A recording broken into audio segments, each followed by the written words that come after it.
Swati has a very interesting designation. She is Client Success Manager. Okay. She recently joined Aspect as a Client Success Manager, which is an incremental value-based role, which is focused to deliver superior customer service processes to Aspect's clients. I'll hand over to Swati to do the Q&R for all the 3 case studies. May I invite all the 3 speakers to please come on the dais.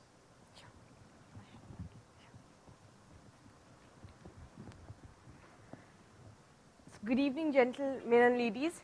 What we're going to quickly do is we're going to discuss the 3 case studies that we just went through in brief, because we don't have much time, so we're not going to spend too much time on discussing the cases. We've been through them elaborately.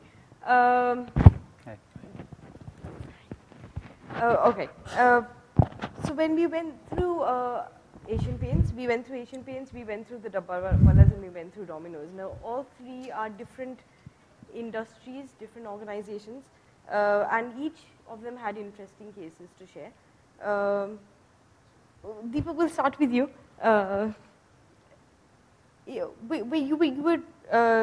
Your presentation was very interesting, and I remember you talking about managing top-class customer experience, which resonated. Could you elaborate a little more on the top-class customer experience? You said your organization is a very customer-centric organization, and you're pushing towards, when you say you're the best in the class for service, what exactly do you mean by, what is your top-down approach for your company? See, when we're talking about customer experiences, it all comes out of the organization philosophy of being stating that we would want to be the most customer-centric company in this segment at least, which means that customer centricity as a concept, it's not technology or it's not process or just people, it's a combination of all this. So what we broadly stated is that as a part of this customer centricity initiative, we will try to constantly engage with our customers, with our potential customers, and position products and services which will build their brand loyalty so that they become lifetime customers. Now, as a part of this initiative, now there is a separate division called Customer Centricity Cell, where we have a Chief Customer Centricity Officer. He's supposed to drive programs across the organization, wherein he would sensitize everybody who initially his phase 1 also sensitized all people who came in contact with the customers on what is customer centricity and why are they so important. So he would have done workshops across. Then he came in his phase 2, he started sensitizing the employees of the back-end value chain, which is working on products and services which deliver, which somewhere would affect the end customer. And again, those are while the sales team or the frontline team is having very specific indices which are related to the customer service, the back-end team is largely getting sensitized. And when it comes to customer experiences, we are saying how do you? It's all about how do you get that wow effect for our customers. So the way we went about it, we said, come on, let's see what is the customer journey with Asian Paints. What are the different ways he would possibly get in touch with us.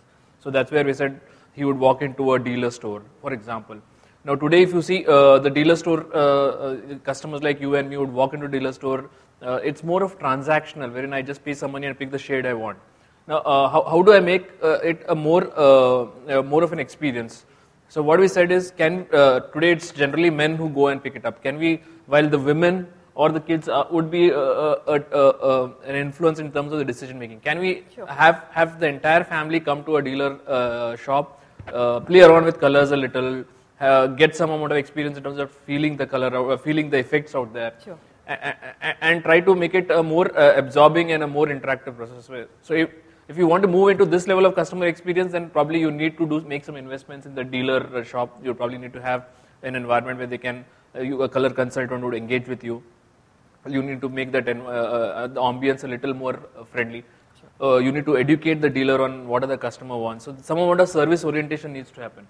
So this is just an example where we say, how do you engineer this customer experiences? Like we are also engineering those customer experiences on the website. People are coming on chat. How do you make those chat? People would want to just say, let me chat and find out how good a product is. Immediately at some point we say, this customer looks like wanting to move from chat to a telephony channel. So we prompt him, do you move directly to a telephone? Or then should somebody come to your home and probably take this interaction further? Now the customer really feels wowed about it, saying that there's somebody who's the experience is consistent across whatever I discussed with the chat guy, chat person is actually carried on to the next channel. The color consultant who will visit knows exactly the customer I'm trying to attend to. The preferences would be known. We have a customer segmentation. We typically classify customers into 6 categories. The Bermudas, the Rangilas. So the Bermudas are the ones who have got, who are the married ones, who have no kids, who got good disposable income, are ready to engage with any edit. Just an example. So we know that he falls there, and then our entire offering is customized to that particular segment of customer. Swati, can you restrict it to one question per participant, please? Because I think we are running a little short of time. Oh, sure. So let's invite a few questions. But before we do that, I'd just like to add on, whatever I do know about Asian Paints, I know that they're extremely aggressive on technology for a manufacturing company. And the one thing I have seen with Asian Paints is that they drive the customer passion and the customer sentiment along with the technology. Coupled with both is an excellent combination for great customer service. I'd like to invite a few questions from the audience, please, to either Uzma, Subodh, or Deepak. Sure. Yes. One question for Uzma. I've heard all this process and all that, which is clearly needed. But how do you bring about spontaneity? Is there a danger that the spontaneity in a customer interaction will get kind of, muzzled by just so many processes? No. I'll tell you how. The processes that I discussed first was only, to get the voice of customer. So we know that what the customers are telling us. Now, when we train our people, when we give them SOPs also, and when we tell them that okay, this is how you have to interact, spontaneity does not get because if you talk about, I know as an order taker or as a delivery boy, I have to give a resolution. Period. I have to respond, period. Now, whether that person, the satisfaction level, I'll do it to the best of my knowledge and to the best of empowerment that I've been given, by my management. I will do that. So, spontaneity does not get, questioned here or, get hampered here. But yes, something which gets hampered is if I have to go over and above that and provide something extra. Let's say, you placed an order and it was for 400 rupees. My guarantee says that I'll give you only, I'll give you discount till 300 rupees. And you say as a customer that, I want it all free. So though I have trained you to give, resolution, I have told you also, that, you can give 400 rupees, but because I know that, okay, service guarantee is 300. So I'll just go and say, sir, okay, please, here's your 300 rupees discount, and you'll say, what about the rest 100? You say 30 minutes off free. So free to hai nahi, ye to tum mere se 100 rupees le rahe ho. But there I get a bit, confused, and that gets, a bit diluted. By the way, my kids get disappointed if you deliver on time. Yeah, the question is again directed to you, Uzma. We talked about customer service, and you actually talked about the end customer. Whereas when we started off the session in the morning, we also talked about employee being one of the customers, which actually I believe is coming in the way because you said that churn is 100% among your team. And that is a bigger stumbling block somewhere between you and the end customer. Because I see that you are doing that extra legwork in training your team and doing the hard work. So what's missing, the presence of which will make a difference? What's missing, are you talking about? What's missing because of which the churn is there. So if that be present, then the churn would not be there. Then you would have a happy employee as well. 100% attrition is a normal rate in the QSR industry. And perhaps there are, this is how, the way it is. You'll have a lot of people joining as a team member level who do their, who are studying also, doing the graduation or, doing the 12th, and they just join and then they leave. So this is very normal. In fact, we're sitting at somewhere around 80 plus attrition, and we're very happy about it. So there is nothing much. We have done a lot of researches have been done in the industry. You talk about McDonald's, you talk about Pizza Hut. There are very few people who choose them as their career, especially if they join as management trainees. But when you talk about the team members, it's We do a lot. Every organization does a lot, and this is a very normal and for us, it's a healthy rate.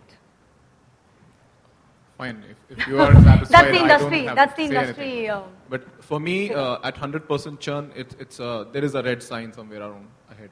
Well, that's how it works. Because Not that's just here, really but globally. concerning. Because 100% churn is something which That's how the industry is. industry works like that. Yeah. Okay, got that. Thank you. Over 12, over a year. Over a year, yes. Yes. So we have a process, we have an automated process which keeps on working, in training them. And yes, if you talk about the management trainees who join us from, HM institutes, who join as associate manager, who go on to become leaders, there we are visiting, in 40% for the freshers of college, college people, and as high as you go, then at times it becomes a problem for us that, why aren't people leaving us? So it's completely different how it works here than in other industries. Yeah.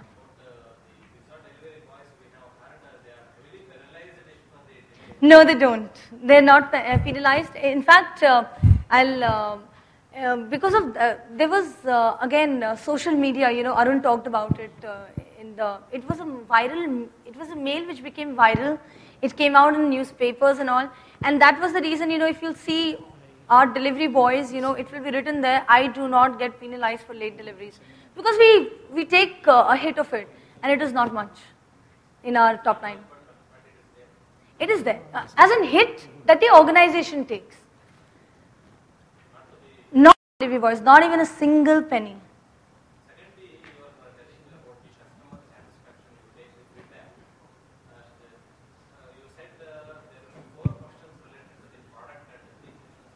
Yeah.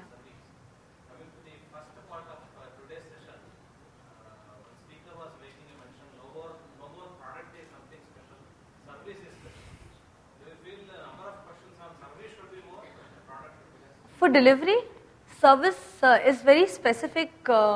See here, if you talk, first of all, when you talk about Domino's pizza, so pizza comes to your mind. So, food has to be good. I understand that, it is a hygiene part. Every food, company should, any and every QSR, should give, good product. But at the same time, in our industry, we need to make sure that it is better than the others. Like we have cutthroat competition here. Okay, so food questions we do ask in service for a delivery person, someone who's, ordering. It's about speed. So we only ask 3 questions.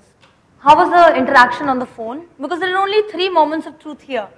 Interaction on the phone, interaction at the door, and the speed of service. So that is what we ask only in these CSIs.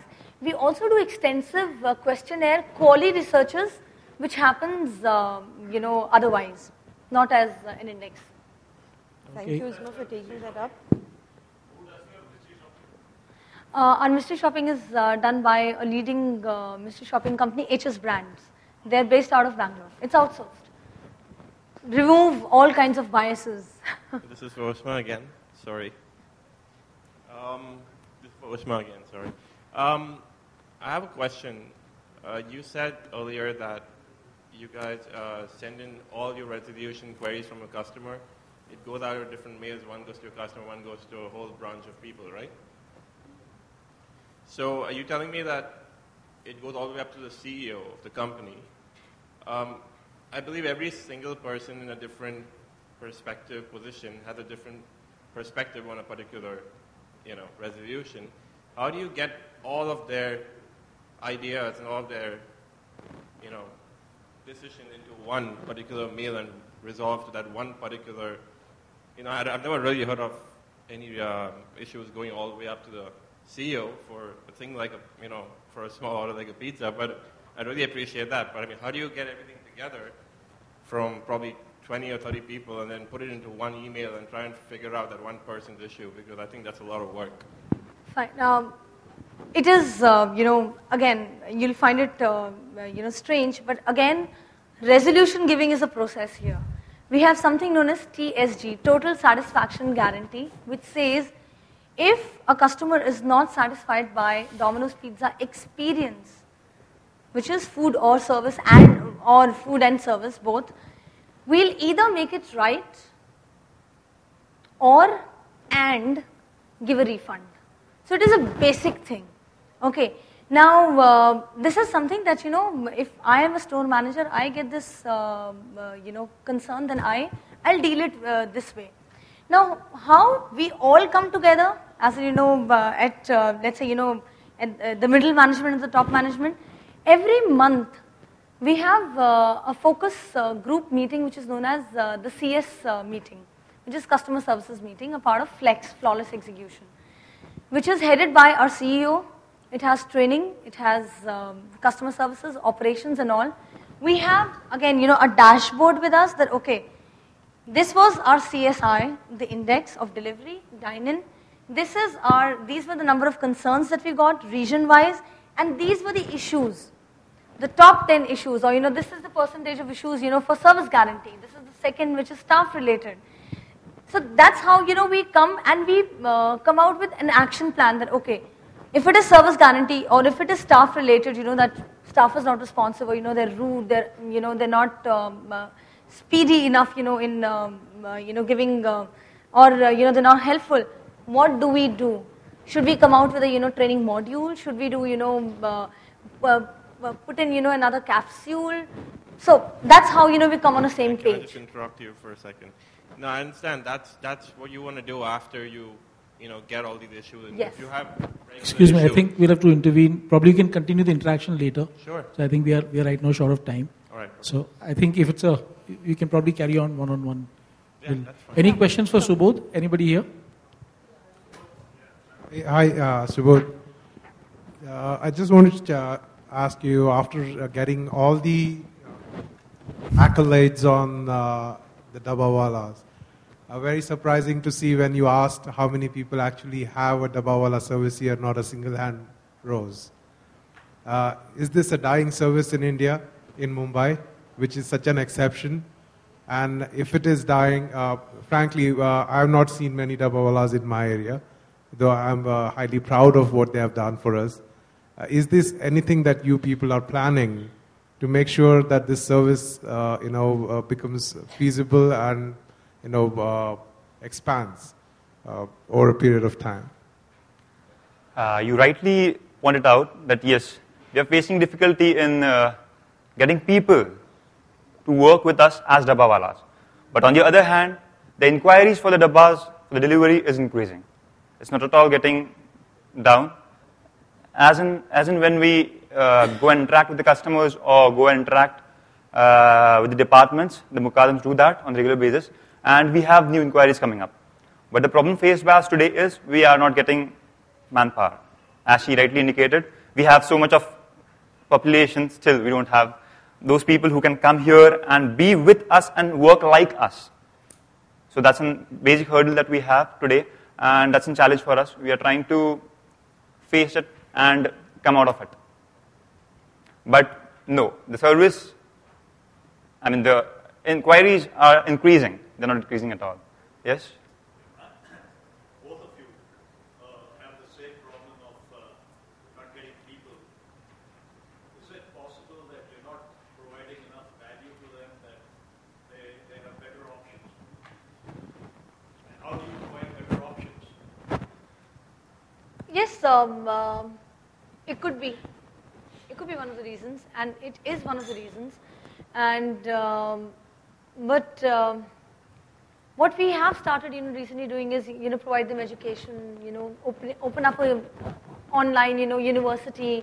Because mostly people leave us for education reasons. They want to study further. They want to do their graduation. They want to complete their 12th. So yes, we are trying to do, our bit in that. And the only problem now is that, there are better lucrative, avenues that have opened up. For example, a BPO. So a person would rather, want to, sit on a chair and, talk in an air-conditioned environment and, than, come to a Domino's Pizza or a Pizza Hut or a McDonald's, and stand there for 9 hours and and then deliver service. But yes, you're right. We are trying to add more and more value, show them a growth path, a career, remuneration, incentives, a lot of things, making a better culture in the organization. To add to this, we have the same problem because labor is the biggest issue that we have here. You've seen dabbawalas who carry all the dabbas on their hands, on the hand carts. So a lot of labor is involved, and that's the point where people get turned down. As far as income is concerned, we are getting so many opportunities apart from delivering dabbas. The people who are trying to tap with us, and they want us to deliver their products. So there we can increase. Unfortunately, we don't have time to cover any more questions today. So we will sign off here with this panel and we'll proceed with the next event for the day. Thank you very much, everybody. Thank you, and thank you for being a great audience. Thank you. I would